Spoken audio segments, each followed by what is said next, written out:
Good evening, everyone, and I'm so happy to be here among such an amazing community and share my story, part of my story, with you today. As I was being introduced amazingly by Justin, you may have noticed that I'm an athlete and a full-time engineering student. Well, you can imagine the toll my body and brain takes on a daily basis, but it is not something that is new to me. Back in Sri Lanka, I have always been this kid who's running around doing 100 things at a time. And since then, I have always dreamt of coming to Canada for my higher education. I really believed and was also told that Canada could be this dreamland of opportunities which can end all my family's struggle in a snap and give me a bright future for my potentials. But soon my circumstances changed, and that led me to start working right after high school. I went around a full circle of life, and 2 years later, I was working as a project manager, leading 20 engineers, thriving in my role, keeping all my commitments in check.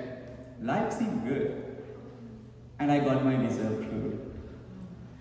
Before coming here, I was told 3 things about Canada. There are so many jobs in Canada.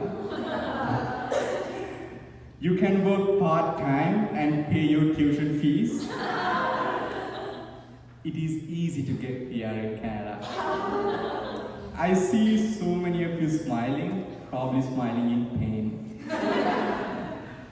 I started my program in January 2023. With all my previous work experiences, I really thought I would get a good job in Canada. But it took several weeks of intense job hunting and 200 plus applications to get a job in a restaurant that through a reference.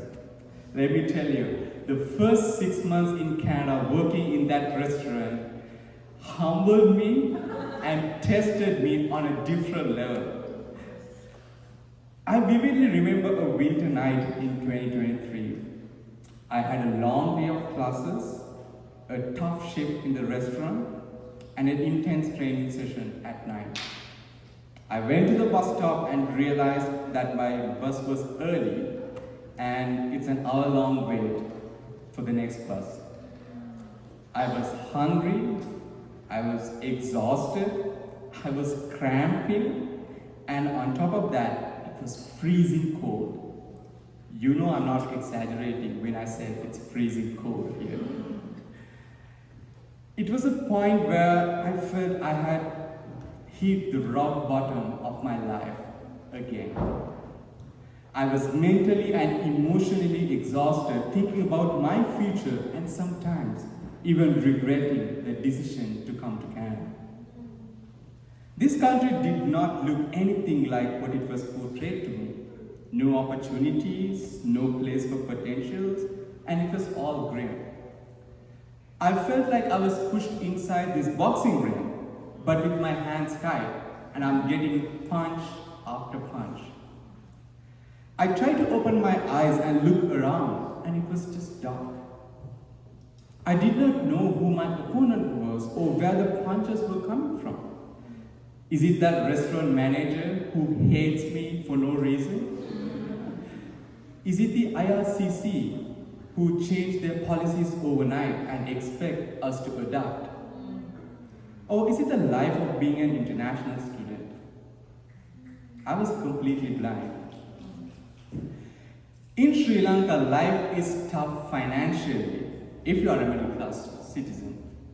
It becomes both an economic and a social struggle if you were a middle class and a minority, just like me.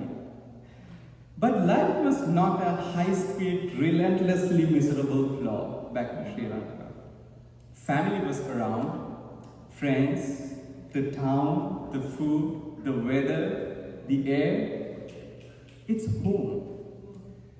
And yet, we decided to leave behind everything we knew and we loved and introduce ourselves into a new home. And when we came in, they said we brought our culture, our food, our language. Yes, we did. But we brought more than that. We brought the spirit of sacrifice, courage, and resilience of our homes with us.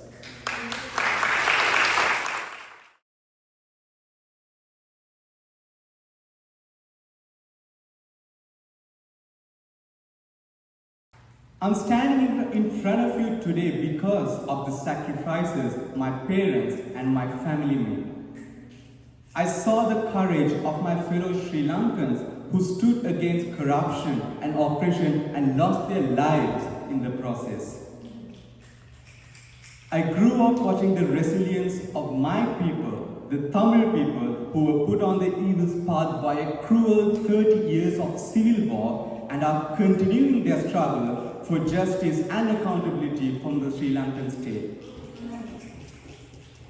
The stories of our home are not only about love, culture, and all those pleasant memories. They are also the sacrificial, courageous, and resilient stories that built us to cruise through all these challenges.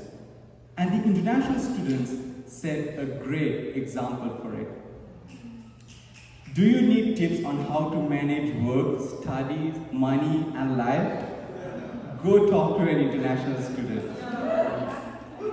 Ever wondered how one could be a full-time engineering student, work 30 hours a week, do 2 sports competitively, and still find the time to write and deliver speeches?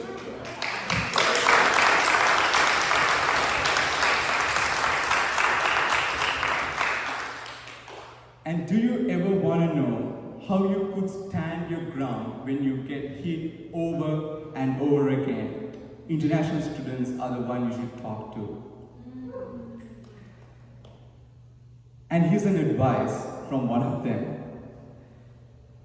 You don't lose when you're knocked down. You lose when you stay down. All that courage, the strength, the resilience to get up is on you already. They are embedded in the stories you carry from your home. On that freezing night when I was knocked down physically and mentally, it was the stories of my home that helped me hold my ground. With all those pleasant and unpleasant memories flashing in front of me, it gave me strength to see a light, a ray of hope in that darkness. Canada is what it is. The struggles, the effort it takes to succeed, and the competitiveness are always the fundamentals of the race that we are in. But how unfair it is to mislead someone about their future and what it takes to make it there. How unjust it is to change policies overnight and expect them to realign their whole course of life. And how unfair it is to hate those international students who buried their own dreams for the sake of others, who carry a grueling load of expectations and responsibilities on their shoulders, and who are just trying to merely survive this grueling life. I strongly believe that there is light at the end of this tunnel. And I'm certain that we all will make it there. And when you do, try to be the light for someone who's lost in that same darkness as you were. Thank you so much.